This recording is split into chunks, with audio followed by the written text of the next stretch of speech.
మొదటిగా ఏమిటి? నా శరీరాన్ని అపవిత్రపరచుకోను. నో. రెండవదిగా నీ శరీరాన్ని అపవిత్రపరచుకోకుండా ఉండాలి అంటే ఖచ్చితంగా చెప్పాల్సిన నో ఎవడో చెప్పమంటారా? నేనెన్నటికీ ప్రేమలో పడను. ఏమిటో నవ్వుతున్నారు ఏమిటి? పడిపోయిన వాడు పడను ఎలా చెప్తాడు బ్రదర్?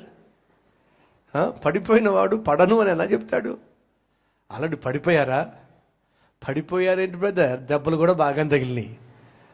అవునా? ఇంకా లేవలేదా? ఎక్కడ లేవటం బ్రదర్? మీరు విన్నారా?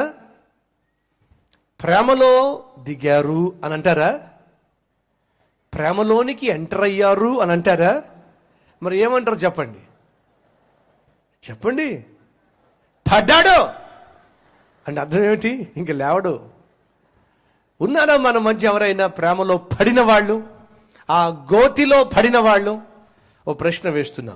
మీలో ఎంతమంది మీ జీవితంలో మొదటిగా మీ శరీరంలో జయము, చదువులో జయము, ఉద్యోగంలో జయము, ఆత్మీయతలో జయము, కుటుంబ విషయాల్లో జయము కలిగి జీవించాలని ఆశపడుతున్న వారు చూపిస్తారా? అయితే వినండి, ప్రేమలో పడమాకండి. ఎస్, తమ్ముళ్ళు చెల్లెళ్ళు, ఇప్పుడు ఒక ప్రశ్న వేస్తున్నా. ఈ ప్రశ్న తేల్చేస్తుంది. నేను ప్రేమలో పడలేదు అన్నవారు చూపించండి. అయ్యో, ఇన్ని తక్కువ చేతులు లేచినాయి ఏంటి? అర్థమైందా ఈ టాపిక్ ఎందుకు ఇంత అవసరమో? 50% చేతులు ఎత్తలా. ఒకరోజు ఒక అమ్మాయి వచ్చి, అన్నా మీతో మాట్లాడాలి అని చెప్పింది. దేనికమ్మా? లేదన్నా పర్సనల్గా మాట్లాడాలి. పర్సనల్ టాక్స్ కుదరవమ్మా, చెప్పేంటో. లేదన్నా నేను చెప్పాలి, చెప్పేంటో. నేను ఒక అబ్బాయిని ప్రేమించానన్నా. నాకు ఒళ్ళు మండి పిచ్చి పిచ్చి వేషాలు మాకు, ప్రేమ గీమ అని చెప్పి జీవితాన్ని నాశనం చేసుకో, మాకు చక్కగా చదువుకో అన్న. పుస్తకం తీసినా వాడే కనిపిస్తున్నాడు అన్న. పుస్తకం తీసినా వాడే కనిపిస్తున్నాడంట. అప్పుడు పుస్తకం మూసి కళ్ళు మూసుకుని పడుకో, కళ్ళు మూసినా వాడే కనిపిస్తున్నాడు అన్న. కళ్ళు తెరిచినా వాడేనంట, కళ్ళు మూసినా వాడేనంట, పుస్తకం తెరిచినా వాడేనంట.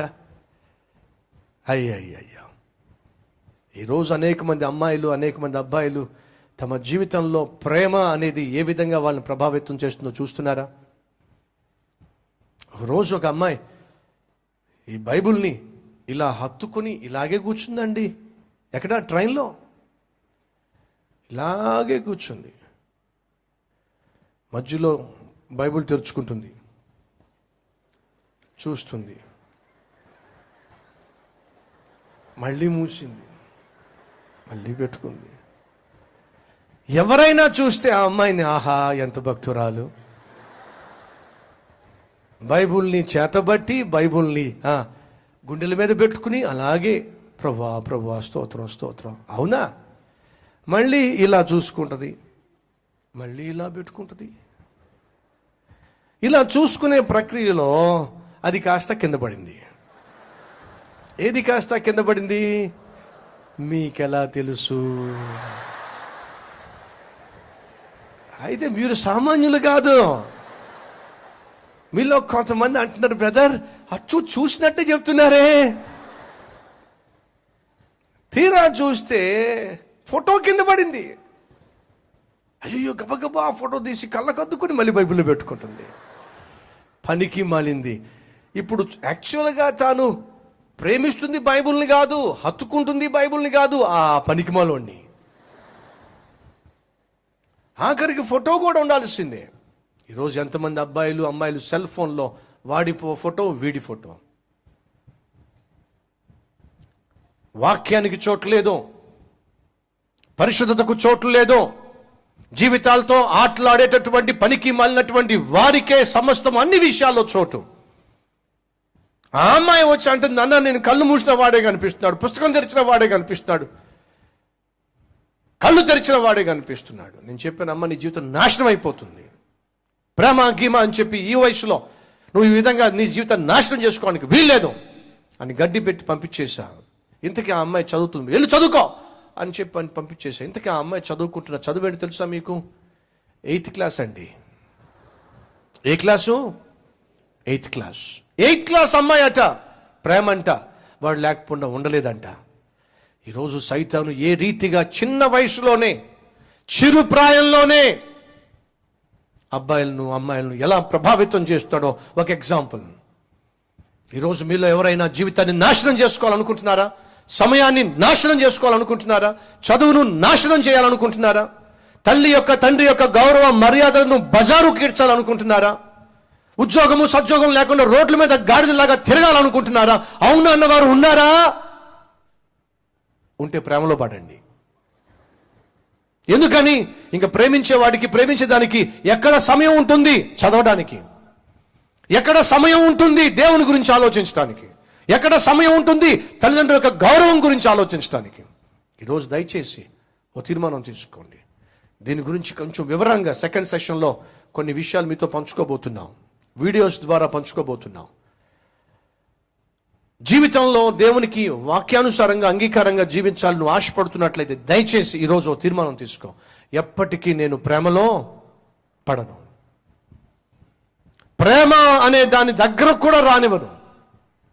ఎవరైనా ఒకవేళ నన్ను ప్రేమించే విధంగా ప్రేమించాలి అని ప్రయత్నం చేసిన, ఆ మాటలు కలిపిన దగ్గర కూడా రానివ్వను అని ఖచ్చితంగా నువ్వు చెప్పేసేయాలి. ఈరోజు తీర్మానం తీసుకో. ప్రభువా, నా జీవితంలో ప్రేమలో పడకుండా చేయి ప్రభువా, ప్రేమకు నా జీవితంలో తావు లేకుండా చేయి ప్రభువా అని ఖచ్చితంగా తీర్మానం తీసుకోవాలి. ఆ తీర్మానం నువ్వు తీసుకున్నట్లయితే ఎవరు వచ్చి ప్రపోజ్ చేసినా, ఎవరు వచ్చి తొందర చేసినా, ఎవరు వచ్చి శోధించినా నీ నిర్ణయము నిన్ను కాపాడుతుంది, నీ నిర్ణయం నిన్ను ప్రొటెక్ట్ చేస్తుంది. ఈరోజు ఈ మాటలు వింటున్న సహోదరి సహోదరుడా, దేవునికి మాటిస్తావా? ప్రభువా, నిన్ను తప్ప ఈ లోకంలో మరి ఏ ఒక్కరిని కూడా, నీకు తప్ప నా హృదయంలో మరి ఏ ఒక్కరికి కూడా స్థానం ఇవ్వను. నిన్నే ప్రేమిస్తాను, నీ బిడ్డగానే జీవిస్తాను.